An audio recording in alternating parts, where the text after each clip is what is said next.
my experience of helping a number of people now recover their health through lifestyle and dietary methods. So, yeah, I qualified as an osteopath about 8 years ago, inspired by an osteopath who treated me for recurrent knee injuries for football, and finally got back out on the football pitch. And as I was studying osteopathy, I realised that it was a lot more than just a therapy for people with back pain, neck pain, sports injuries, which generally that's the public's opinion of what an osteopath does. But the philosophy behind it is much deeper. It's about finding people's obstructions to health and believing that the body is a self-healing mechanism, that if you remove the obstructions to health, that it heals on its own. And I was fascinated with this deeper philosophy with osteopathy, and started to apply it to myself. I had chronic eczema through my teenage years and into my early 20s. I had weeping hands a lot of the time. I'd even have to wear white gloves, cotton gloves, to stop myself from scratching overnight. And yeah, my university friends used to call me Michael Jackson. That was an interesting time. But a doctor actually told me, he said, you know, that steroid cream that you're putting on your hands, do you realise that that's thinning your skin? And for me, that was my kind of wake-up call, to be like, okay, well maybe you know, the interventions that have been used for my health weren't in the long-term interest of my health. And that sent me down a path of understanding and experimenting with different nutrition, different diets, not necessarily diets, just taking certain things out of my diet. And yeah, I got to the point where pretty soon I was able to be completely free of steroid cream and even moisturiser as well, and keep it at bay. Although it's my kind of symptom now. We all have these kind of what I like to call oil warning lights on the dashboard, things that start to flare up if we have a few late nights, or if we indulge in a little bit too much sugar and cake, dare I say. Then something, for me it's my skin and my hands still go a little bit dry, and for others it might be there's a little bit of pain in the shoulder, or their digestion goes a little bit wrong. So we have these oil warning lights, and I think we should listen to those oil warning lights. It's my opinion that if you go to a doctor with those oil warning lights, they will say, let's put a plaster over that oil warning light on the dash, and you just ignore it and carry on doing. And then if it gets so that another warning light comes on, let's put a bigger plaster over it. And in the end, it's like, okay, let's do a bulbectomy and take the bulb out and put a new one in and see if that works.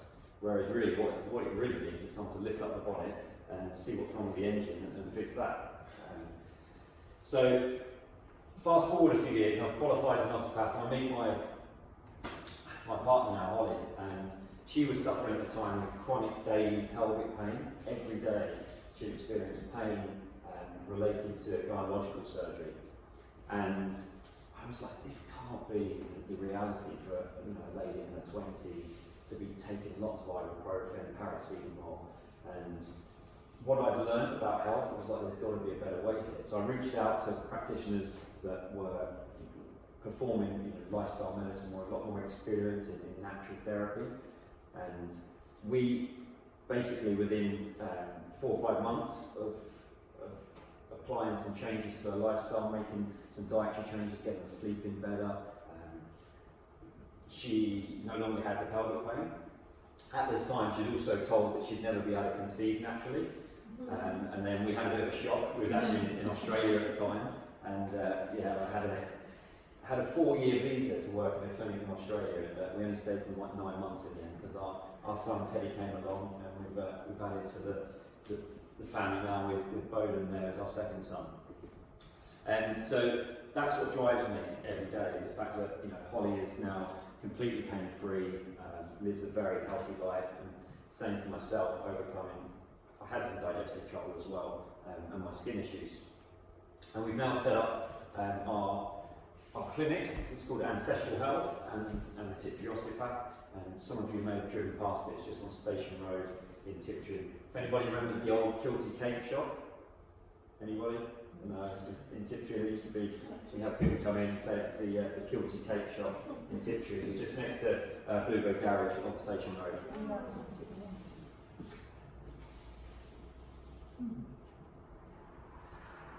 And I'm lucky enough to be able to work with very motivated clients that then go on and have fantastic testimonials that they want to share with people. So this lady here was feeling fat, fed up and woolly-headed. Thanks to an improved diet, plenty of rest and therapy, she's lost 3 stone, feels very positive and sleeps really well. Once you take the initial steps to recovery, it becomes easier and easier. And that one on the right is a bit of a, you won't be able to read that, but essentially it's from a mother of a lady who was suffering with inflammatory arthritis in her feet to the point where she couldn't really walk, couldn't work, and how she's just so grateful that she got her daughter back because we've been able to massively reduce that inflammation again through dietary methods.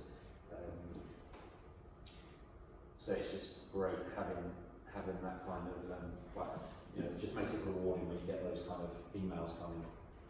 Okay, so what do I think is wrong with the current, and I'm going to call it sick care model because I think healthcare care is being actually really quite kind to the current conventional system because I don't see many people recovering their health that way. I just see sickness being managed. And the problems I see with it is that it teaches people to look externally for solutions. People go to their doctors and they're generally given a pill. Nobody asks them, what time do you go to bed at night? What did you have for breakfast this morning? It's just simply, oh, you've got these symptoms, that means you have this label, here you go, here's your prescription. There's no education involved. Nobody's taught how to digest a meal, how to relax sufficiently so that they are getting tired and able to sleep, how to be able to stay asleep during the night. And it's not the doctor's fault because they're provided with virtually no nutrition training in the 7 years it takes them to qualify, which I find staggering really because it's pretty obvious now. The research is overwhelming that what you eat has a massive influence on your health outcomes. I actually work alongside a GP, so there's a lady who travels out from the east of London to come and work at our clinic in Tiptree because she's so disillusioned with the way she has to practice in medicine. 8 minutes, she sees the same people coming back with the same problems, and she can never give them a longer lasting solution because of the system that she's in. So she's done some training now to actually prescribe lifestyle medicine and travels all the way out to Tiptree because she feels that gives her a chance to actually re-engage with why she got into medicine in the first place, to help people and to really help people overcome their health symptoms.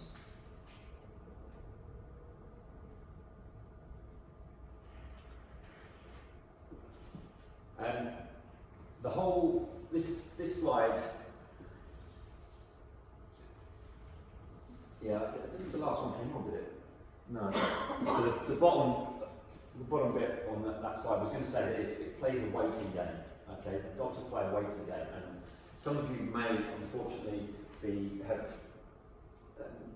will resonate with this, maybe for yourself or one of your loved ones. But essentially, what happens in our body, particularly for a lot of immune problems, autoimmune issues, which is psoriasis on the skin, rheumatoid arthritis in the joints, Crohn's in the digestive tract, anything that's involved in the autoimmune system, the immune system going awry and starting to attack its own tissues.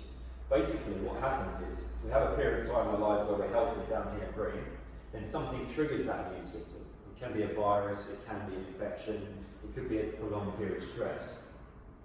And then things start happening, changes start happening in your body where that immune system is changing, but you don't actually experience anything.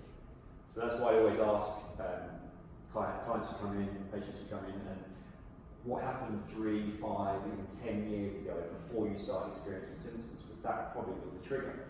And it's not until you get into that zone here, the red zone, when you start to experience some symptoms. Maybe your hair starts falling out, you're a little bit concerned about that, or you start feeling tired, more tired than you would on a normal day. But we get good at normalising these symptoms. I hear a lot of people put it down to age, and being only in my 30s, I can't necessarily argue that. However, I've seen so many people now, old, in their 70s, have big health transformations that I know is possible. But this is the time when you go to your doctors, they'll probably do a blood test or some kind of scan, but everything's normal, you know. But these people know they're not feeling right, and that's because they haven't got bad enough yet to get into the degeneration phase, that purple phase there. That's when the scan will then show up, you know, some kind of growth, or the blood test will show something bad enough to then be given a diagnosis. But we could intervene so much earlier if we took a different approach. So you might be asking, what are the lifestyle practices that bring about good health? Because again, I don't believe that this is taught. This is certainly not taught in schools. That's one of my passions, is to get into schools and to try and teach what I know about keeping people well to children. Because some of the statistics, particularly on children's mental health, is scary, and it needs to be changed. So, firstly, my clinic's called Ancestral Health, because I believe most of the disorders and long-term health struggles that people have is from our lifestyles coming way away from how our ancestors would have lived. And if we think of human evolution, you know, the last 100 to 150 years has seen a massive shift in the way that we live in terms of artificial light, electronics, foods, cars, and you know, our bodies and our genetics just aren't designed to deal with these. So one of the practices that I teach all my clients is to try and live by the sun, to try and get as much sunlight exposure as possible without burning. And conversely, to when it's dark and sunset, avoid artificial light. Don't turn lights on overhead. And that then regulates what's known as your circadian rhythm, which is the hormones of the body that regulate, go by the sun. That's why we get jet lag. When we go to a different time zone in the world, our hormones in our body can't regulate, and that's why we get tired at certain times. Your appetite changes because that's all regulated by hormones too. So I try and make as many sunrises as I can and go out and look at the sun as it's rising. It's the time when the sun gets weakest and you can look directly at the sun. And the same as sunset as well. And that kind of red light is very calming at those times.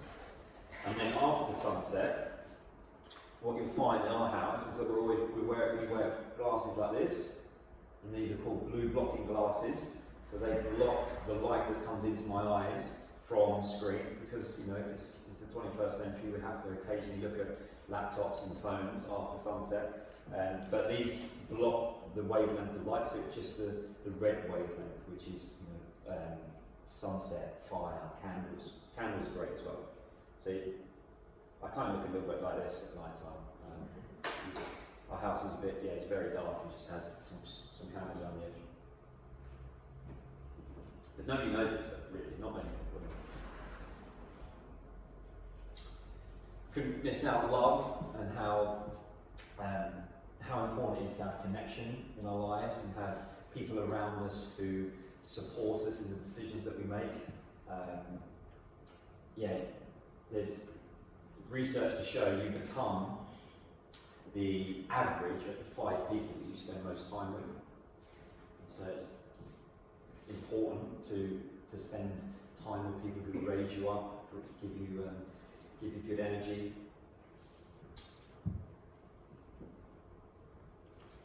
Because when we do that, we keep ourselves in what's known as the parasympathetic state, which is that left side over there, the rest and digest. That's where we should spend the vast amount of our time. It's where we send blood flow to the digestive tract. It's where our heart rate slows down and takes slower breaths. However, most of our lives, and I'm not talking for you ladies, because you probably live a more calm life than a lot of people that I see in this frantic world, running around and working 60 hours a week and trying to raise a family and things at the same time. That puts us in this sympathetic state. And these are our primitive nervous system, which is how we were designed to survive. Again, when a predator came along and was trying to chase us, we need all the blood to go to our muscles to fight them or to run away. And reproduction and our digestive tract wasn't of any interest then. We don't need that. So the body's clever, it doesn't send blood there. However, today's stress prolonged, it's psychological, it's mortgages, it's finance, it's a boss that you pay or whatever it is. So at this point in my presentation, so I usually invite everybody, would we like to get into that parasympathetic state together? Yeah? So if we all put our feet flat on the chairs, hands on our laps, and I'm just going to invite you all to take a slow in-breath through the nose and try and expand your belly as you do it, and then a slow out-breath through the mouth as if you'd blown a candle out. And do that up to 5 times. If you only feel comfortable doing it 2, just go 2. And if you'd like to go inside and close your eyes, then feel free to do so.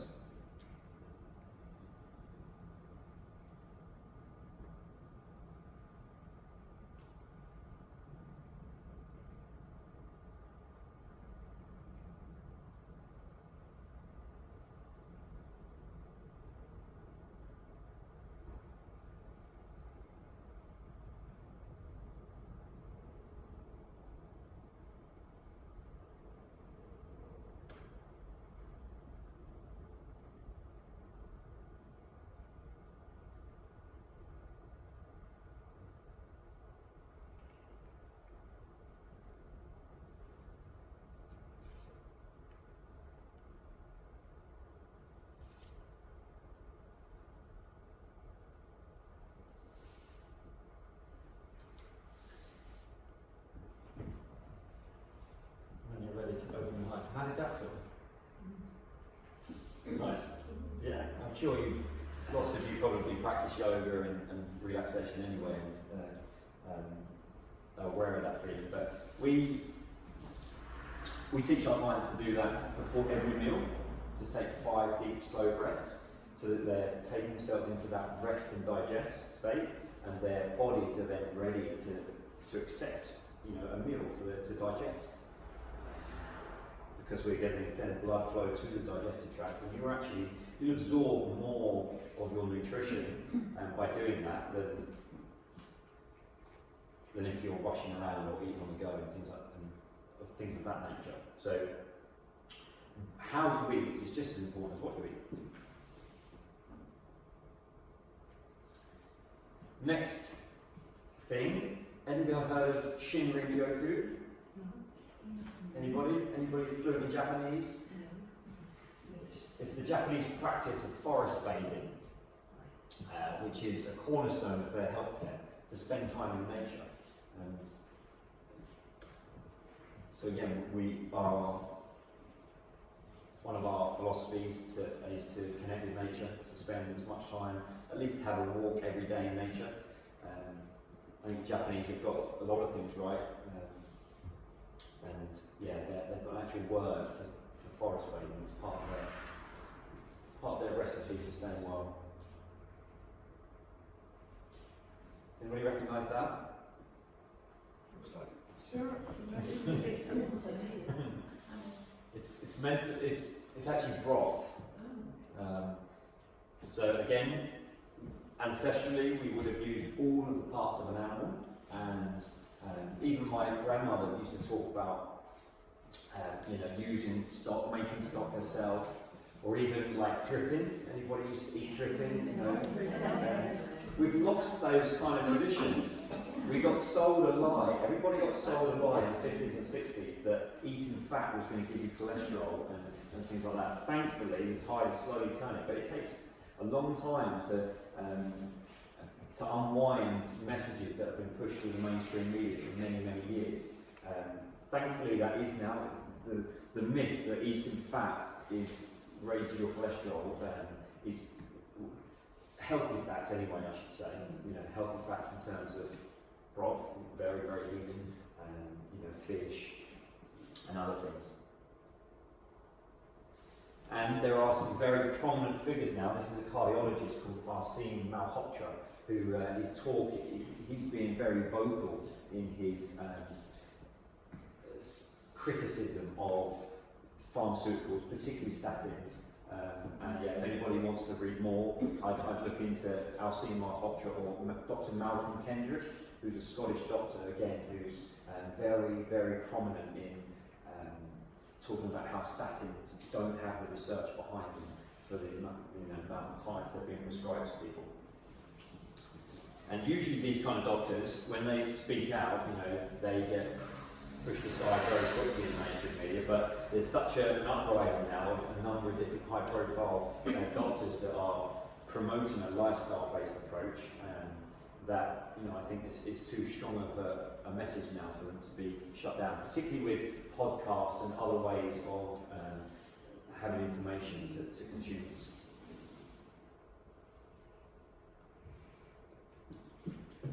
So this is going back to our 5C approach with regards to digestion. So we should choose the foods that we eat appropriately. Then we need to chew them sufficiently, because chewing again sends signals via the nervous system to our digestive tract ready to digest that food. Then we need to chill. We talked about resting, cherish our food, and then we should check our stool and make sure that we're make sure there's no undigested food or anything like that in there. So I thought I'd just put this together into a case that some of you may resonate with, because we do work with this is a lady who's 77, and she was very frustrated. She was tired, not able to think clearly.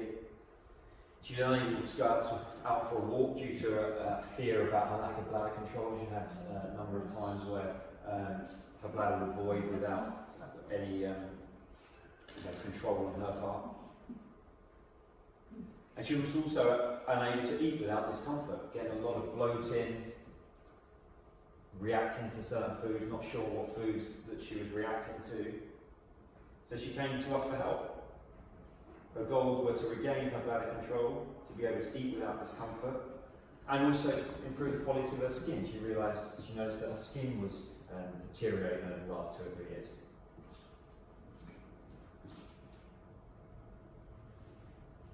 She'd had all the usual medical checks, endoscopies, ECG. She'd been to a nutritionist for intolerance tests, which just showed up like 40 different foods, like most intolerance tests do. Basically just all the foods that she'd eaten recently. She'd been offered antidepressants because that can sometimes have an effect on nerve function, supposedly, even though she was completely not depressed. And so, she was ready to look elsewhere for a more natural solution. And I like this quote. This is from a lady online who recovering from Lyme disease. How can we mask our ill health with antidepressants, painkillers, antacids, and non-steroidal anti-inflammatories, which is ibuprofen and the like, before the mask crumbles? So with her, what we found was, through questioning, her bladder would void under the pressure of gravity when she was walking. However, if she was sat down, it wouldn't happen.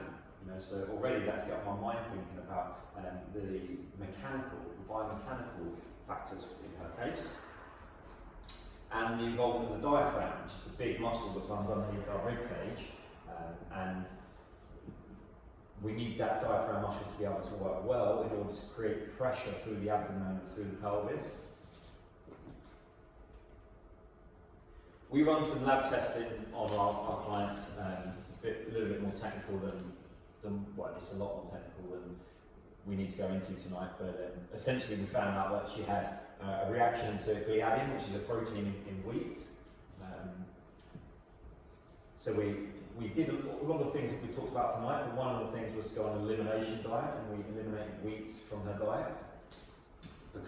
Not just because of this, we put most people on an initial 30-day wheat elimination program, because you'd be surprised the number of people that feel better if they eliminate wheat for 30 days, and then you reintroduce and you find out the true effects. Because some people think, not too bad if I just have a little bit of bread here and there.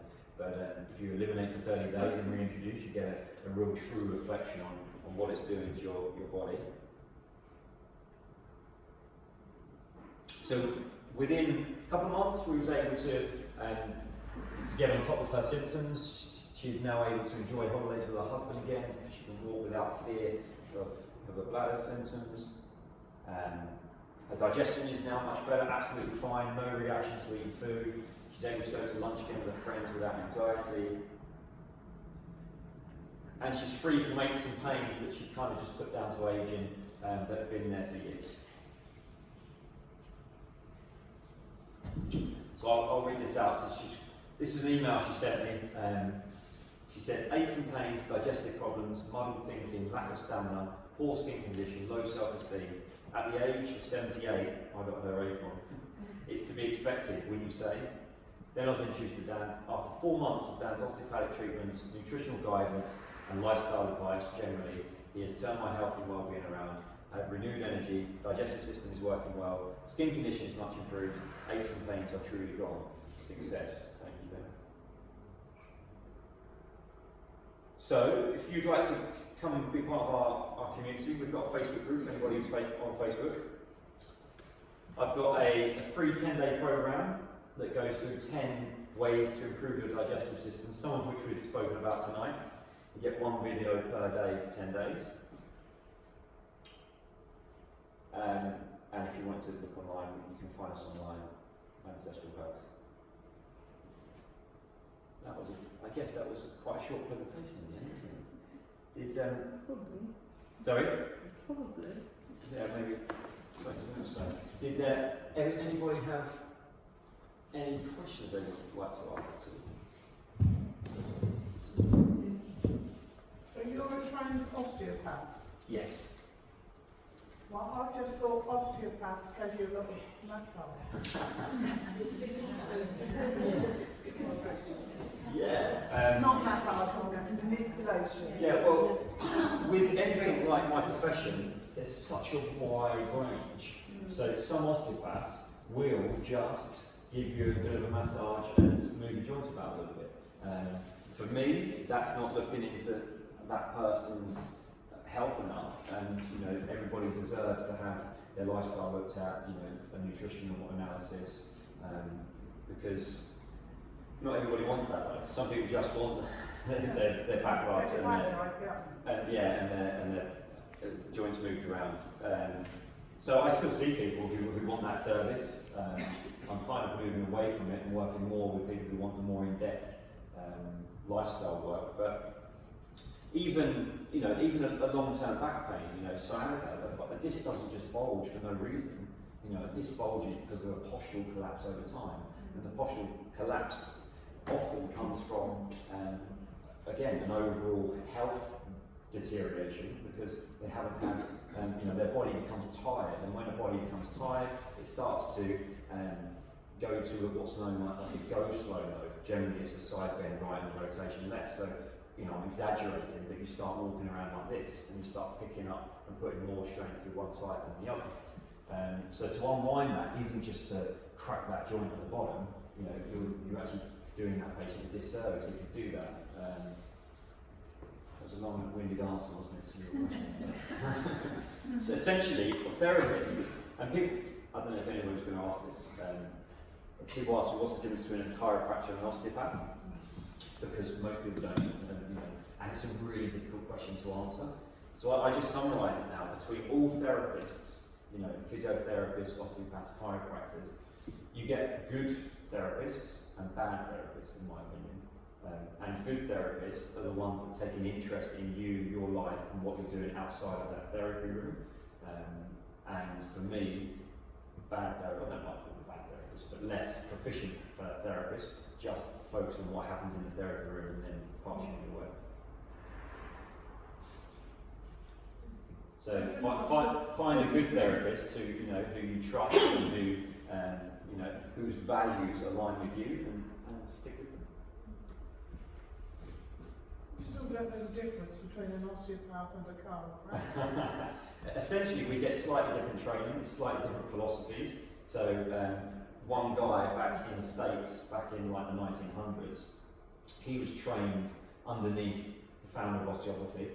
All gets passed through lineage, and he broke off and said, actually, I don't believe in everything you're teaching. I believe in just the manipulation parts of the spine. So typically, a chiropractor will just manipulate spinal joints, whereas an osteopath will look at how the whole body's working and look at more of the context. But obviously, I'm biased because I'm an osteopath. Yeah, Okay. yeah. Hopefully that's a slightly better answer. Any other questions at all? Well, I have a friend who's about to have a major back surgery. Because they've told her that the cavity where the nerves are running through are filled up, and he's going to scrape it out, which sounds horrendous. There's nothing you could do about that, though, is there? I can't say right now because I don't know his history, but what I can say is that you could MRI 1,000 people on the street who, just pick 1,000 random people on the street and MRI them, and up to, I think that they've done this, and 60% of those with no symptoms whatsoever, no back pain, no pain down the leg, will have disc bulges. Okay? So people who with back pain, who then get an MRI, and then said, oh, you've got this huge disc bulge, it's pressing on your nerve, that's basically somebody just trying to find a story to match the symptom picture.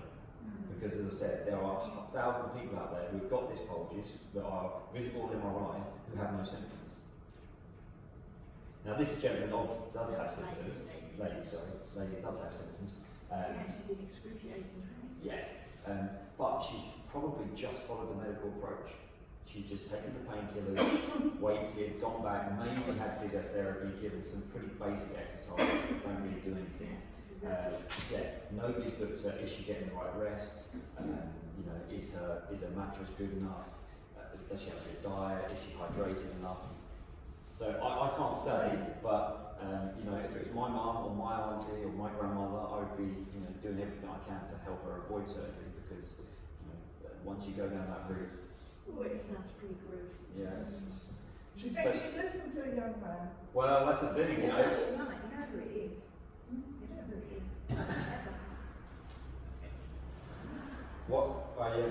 I've given up preaching. I've got members of my family who I know have significantly improved their health. And I used to tell them, when I first found this information, I used to tell them straight in the face, and it just doesn't work. You can lead a horse to water, but you can't make it drink. So I've given up with that. I spent years trying to tell my daughter that she needed to change her lifestyle because that's what was affecting her health. And now, many years on, that's exactly what's happened. And she's been going to a nutritionist because she had to got to the point where it was seriously affecting her health. And in the last 4 months, it's turned her life around. There are improvements already. The human body is remarkable. It can turn around really quickly. If you give it the right environment, it's amazing. Our body has got 70 trillion cells that coordinate.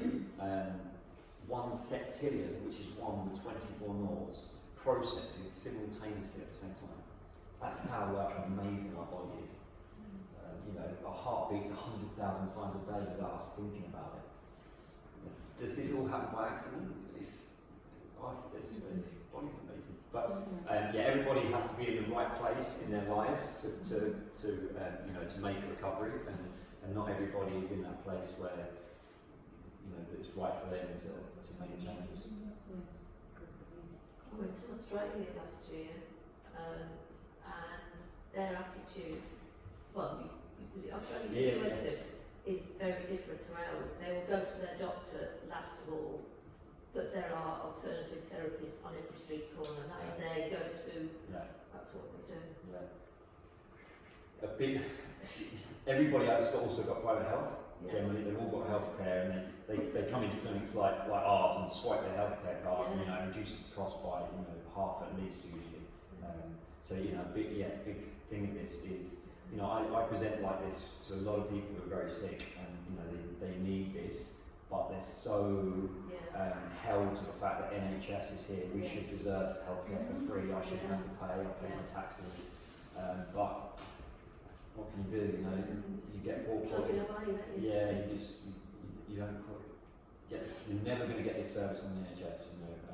Nobody's got the time to talk to you, to listen to your health story, to find out what those root causes are behind the health challenge.